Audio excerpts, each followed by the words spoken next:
Airstrikes by the United States and Israel are continuing to hit Tehran and multiple Iranian cities as Iran fires projectiles across the region and the Islamic Republic moves into a high-stakes succession period after the confirmed assassination of Supreme Leader Ayatollah Ali Khamenei. Iran's capital was rocked repeatedly on Sunday as attacks hit multiple neighborhoods, with Israel saying military centers were among the targets. Iranian authorities have largely avoided detailing missile impacts, while internet connectivity remained almost entirely blocked for a second day, limiting independent verification from inside the country. With Khamenei and several top commanders killed at the start of the war on Saturday, Iran's remaining leadership is projecting continuity and pointing to a constitutional path forward. Under Iran's post-1979 laws, a clerical body, the Assembly of Experts, is responsible for choosing the next supreme leader. President Masoud Pezeshkian confirmed that a temporary three-member leadership council has begun work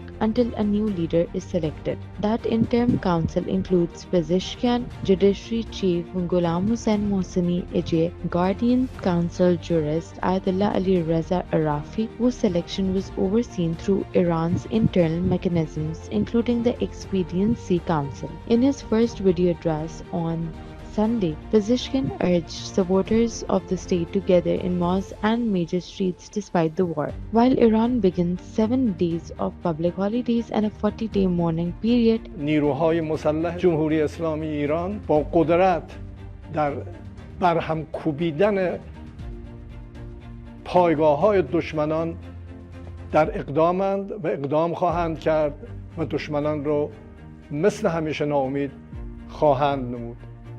و آمریکا و اسرائیل باید بدانند که جز سرفکندگی برای اینها هیچ ارمغانی نخواهد داشت و ملت عزیز ما که امروز سوگوار در گذشت این شهید بزرگوار هستند، با حضورشون و با در میدان بودنشون در مساجد و در خیابانها نقشه های شوم دشمنان رو باید دست به دست هم بدیم و نقشه برآب بکنیم و بر اساس اصل 111 قانون اساسی امروز شورای موقت رهبری کار خودش رو شروع کرده و به حول قوه خدا با قدرت مسیر امام رو و مسیر رهبر عزیز رو و مسیر تمام حق طلبان دنیا رو با قدرت ادامه خواهیم داد.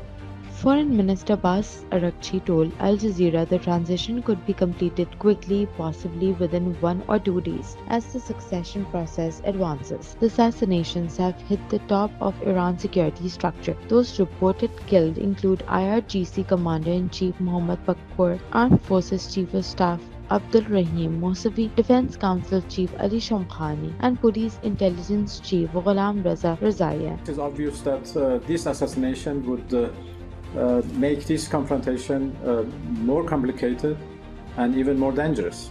It is absolutely unprecedented and a big violation of international law that a leader of another country is assassinated by foreign forces. So that would make this conflict or this war of aggression by Americans against us even more dangerous, more complicated, and would add perhaps new aspects to that. As you know, Ayatollah Khamenei was not only the political leader of Iran, but it was a high-ranking, religious leader for millions of Muslims, even outside of Iran, across the region. So I'm sure you have seen the protests and demonstrations not only in Iran, all cities of Iran, but also in Iraq, in Pakistan, and some other places. And it was very unfortunate for me to see that those demonstrators have been killed by the guards of the United States Consulate General in Karachi. So this is a very dangerous act, and it takes perhaps lots of efforts to somehow control the damages which it can create. Well, there is a procedure set in our constitution, and now we have already started that procedure. Today a transition council is established, and that is of the president, the head of judiciary, and one of the jurists of the Guardian Council. So these group of three would act as in charge of the leadership before a new leader is elected. And then the process of election of the new leader by the assembly of experts would be started. I assume that it takes a short period of time, maybe in 1 or 2 days, they will elect a new leader for the country, inshallah. So everything is in order, and everything is, in line with our legal system and in line with our constitution. The IRGC, a central military and economic force in Iran, has vowed revenge and announced what it called the heaviest offensive operations against Israel and American terrorist bases. Iran's army chief Amir Hatami also pledged to keep defending the country, while police chief Ahmad Reza Radan said internal forces are prepared to maintain public safety as Washington and Tel Aviv openly called for street protests aimed at overthrowing the establishment. As Iranian missiles and drones hit across the region, Iran security chief Ali Larijani issued a message in Arabic saying Tehran does not seek to attack its neighbor, but views US bases in those countries as American territory. He also posted in English in all caps, "Today we will hit them with a force that they have never experienced before." Separately, senior IRGC figure Ali Akbar Ahmadian said Iran's defense structures will continue functioning despite the loss of senior officials. Inside Iran's political class, prominent figures publicly rallied Iran continuity. Hassan Khamenei, grandson of the Islamic Republic's founding leader, praised Khamenei and said defending the holy establishment is paramount. Former President Hassan Rouhani said he supports the interim council, armed forces and government to preserve the system. Former President Mohammad Khatami condemned Khamenei's killing as an attack on Iran's independence and unity and renewed calls for reforms. There were also conflicting reports about former President Mahmoud Ahmadinejad. Some local media claimed he was killed, but the state-linked Iranian labor news agency denied it, citing an informed source. Alongside leadership targets, Iranian authorities have reported deadly strikes on civilian sites. Local authorities said at least 2 children were killed after a school was damaged near a strike site in Tehran's Narmak area. Separately, Iranian officials said more than 150 people, many of them children, were killed in a school strike in Minan in southern Iran. Overall, at least 201 people were reported killed with 747 wounded. Arakchi called Khamenei's killing an unprecedented violation of international law and warned it makes the war more dangerous. Iran's parliamentary speaker Mohammad Bagher Ghalibaf said Iran's red line was crossed and vowed devastating retaliation. Arakchi confirmed Iran has been striking across the Gulf for a second consecutive day with attacks reported in Dubai, Doha, Manama, and the Omani port of Dokum, while insisting neighbors are not Iran's intended targets and urging Gulf partners to pressure Washington and Israel to stop the war. Across the region, Iran's retaliatory strikes have hit Qatar, Bahrain, Jordan, Oman, Kuwait, Saudi Arabia, and the UAE, including airports, residential buildings, and hotels. Reported deaths since escalation began included at least 1 killed in Kuwait, 3 in the UAE,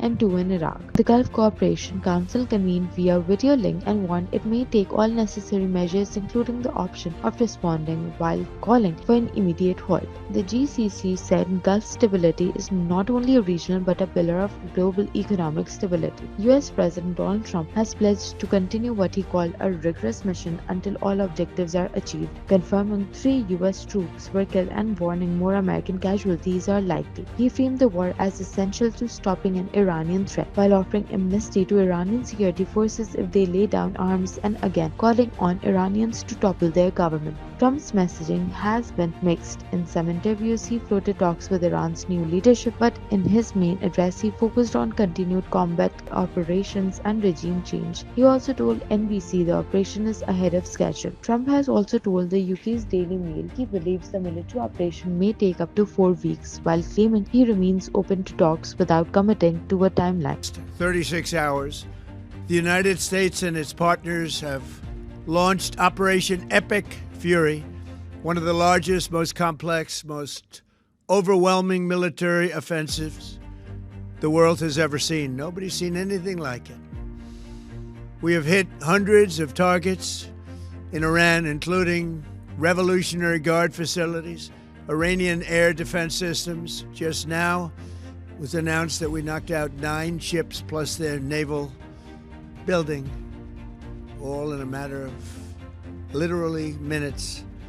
Iran's formerly supreme leader, Ayatollah Khamenei, is dead.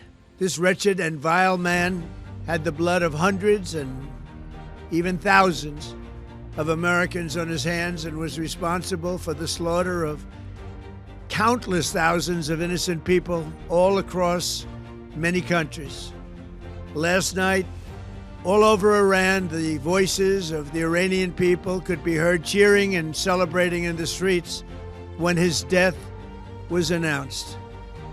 The entire military command is gone as well, and many of them want to surrender into saving their lives. They want immunity. They're calling by the thousands. Combat operations continue at this time in full force, and they will continue until all of our objectives are achieved. We have very strong objectives. They could have done something 2 weeks ago, but they just couldn't get there. Earlier today, CENTCOM shared the news that 3 U.S. military service members have been killed in action. As one nation, we grieve for the true American patriots who have made the ultimate sacrifice for our nation, even as we continue the righteous mission for which they gave their lives. We pray for the full recovery of the wounded and send our immense love and eternal gratitude to the families of the fallen. And sadly, there will likely be more. Before it ends, that's the way it is. Likely be more, but we'll do everything possible where that won't be the case. But America will avenge their deaths and deliver the most punishing blow to the terrorists who have waged war against basically civilization. They have waged war against civilization itself. Our resolve, and likewise that of Israel, has never been stronger. America is now again the richest, most powerful nation in the world by far. But the only reason we enjoy the quality of life that we do and the freedom and security is we have done things that others are unable to do. But it's because of warriors who are willing to lay down their lives to do battle with our enemies. And they do battle better than anybody. An Iranian regime armed with long-range missiles and nuclear weapons would be a dire threat to every American. We cannot allow a nation that raises terrorist armies to possess such weapons, would allow them to extort the world to their evil will. Not going to let it happen. It's not happening to us, and we're not going to let it happen to others. The United States has the strongest military the world has ever seen. I rebuilt our military in my first term. There's never been a military like we possess. And frankly, there's nobody even close, but we are now using that military for good. We want to have it for good purpose. We're undertaking this massive operation not merely to ensure security for our own time and place, but for our children and their children, just as our ancestors have done for us many, many years ago. This is the duty and the burden of a free people.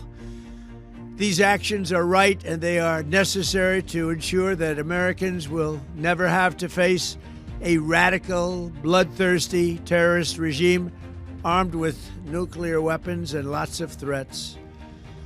For almost 50 years, these wicked extremists have been attacking the United States while chanting the slogan, "Death to America" or "Death to Israel," or both.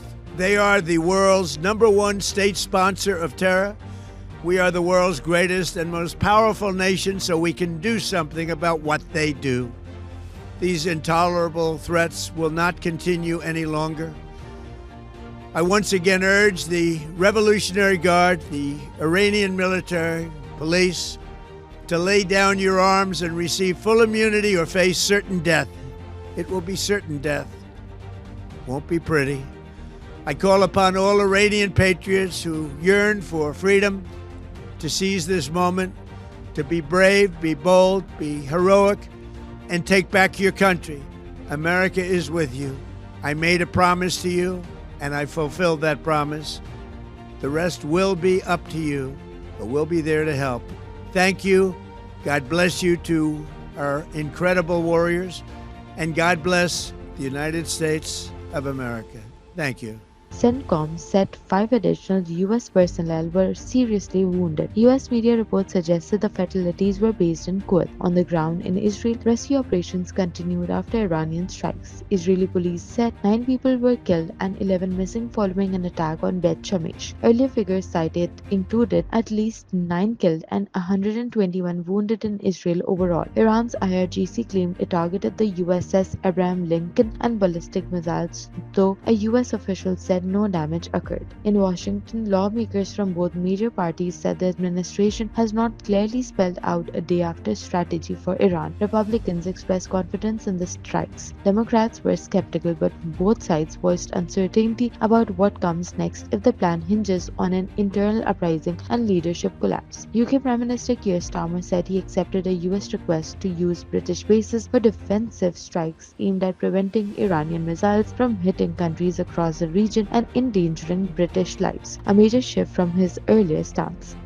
I spoke to you about the situation in the Gulf and explained that the United Kingdom was not involved in the strikes on Iran. That remains the case. Over the last 2 days, Iran has launched sustained attacks across the region at countries who did not attack them. They've hit airports and hotels where British citizens are staying. This is clearly a dangerous situation. Our decision that the UK would not be involved with the strikes on Iran was deliberate, not least because we believe that the best way forward for the region and for the world is a negotiated settlement, one in which Iran agrees to give up any aspirations to develop a nuclear weapon. But Iran is striking British interests nonetheless and putting British people at huge risk, along with our allies across the region. That is the situation we face today. Our partners in the Gulf have asked us to do more to defend them, and it is my duty to protect British lives. The United States has requested permission to use British bases for that specific and limited defensive purpose. We have taken the decision to accept this request to prevent Iran firing missiles across the region, killing innocent civilians, putting British lives at risk, and hitting countries that have not been involved. The basis of our decision is the collective self-defense of long-standing friends and allies and protecting British lives. That is in accordance with international law, and we are publishing a summary of our legal advice. We are not joining these strikes, but we will continue with our defensive actions in the region. And we will also bring experts from Ukraine together with our own experts to help Gulf partners shoot down Iranian drones attacking them. I want to be very clear. We all remember the mistakes of Iran, and we have learned those lessons. We were not involved in the initial strikes on Iran, and we will not join offensive action now. But Iran is pursuing a scorched earth strategy So we are supporting the collective self-defense of our allies and our people in the region, because that is our duty to the British people. Australia's Foreign Minister Penny Wong said Canberra did not participate in the strikes and does not anticipate joining future operations. How distressing and challenging this time is, and we will do all that we can to provide you with information and to support you. The situation is very challenging and we have large numbers of Australians in the region. Ultimately, these strikes are a matter for the United States and Israel to explain. No one mourns the death of the Supreme Leader. This is a man who was responsible for a regime that brutally murdered its own people in an attempt to retain authority. As I said in my opening, we have about 115,000 Australians in the region, so that is a lot of people. The best way to get them home would be for commercial flights to return, because that is at scale. Obviously at the moment, airspace is, if not, is closed or only intermittently open, so flights are disrupted and flights aren't available. As soon as things become available, we will certainly be providing that information to Australians.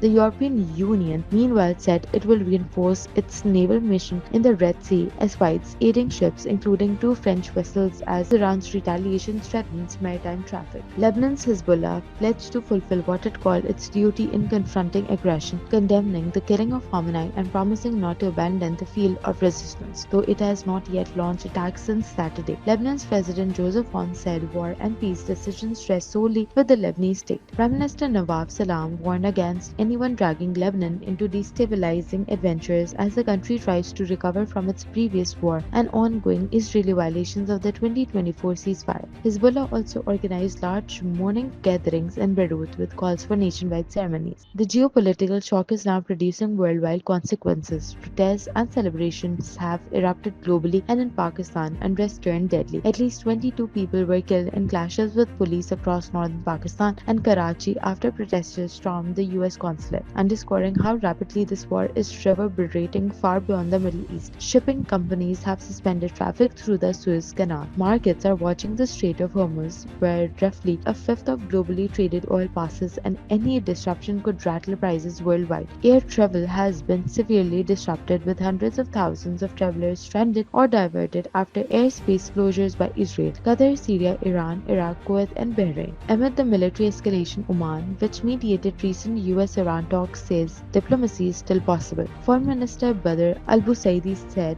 talks in Geneva had made genuine progress toward an unprecedented agreement and insisted war should not extinguish the hope of peace.